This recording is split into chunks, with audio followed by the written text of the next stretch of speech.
I've spilled worse. He never raised his voice, never even looked at her.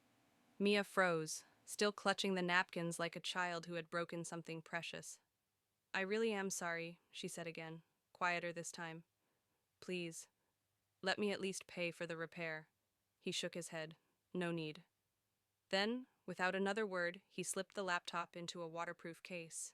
He didn't touch the spilled coffee, didn't meet her eyes, didn't look back. He simply walked out the door.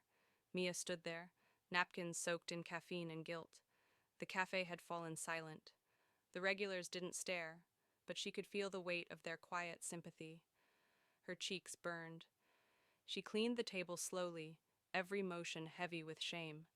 He hadn't scolded her, hadn't rolled his eyes, hadn't even sighed, and somehow that made it worse.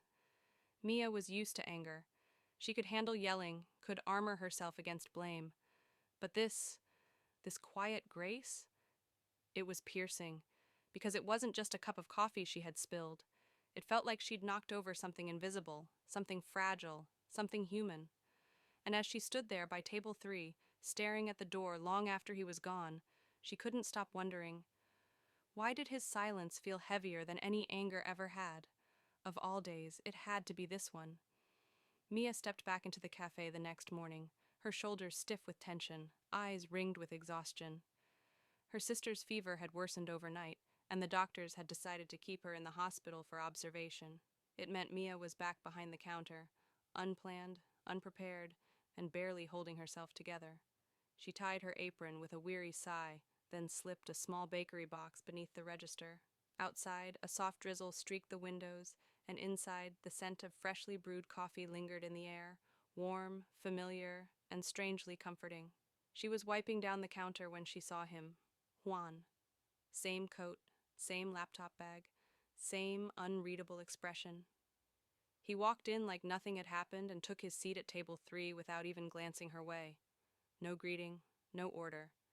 Just sat down, opened his laptop, and began typing. Mia froze for a second, heart climbing into her throat.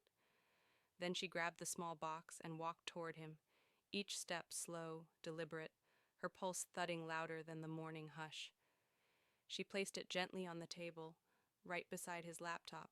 Inside the box was a lemon tart, her sister's favorite, bought with the last bit of cash she had in her coat pocket from a tiny corner bakery on her way in. Tucked beneath the lid was a handwritten card. Sorry for the mess.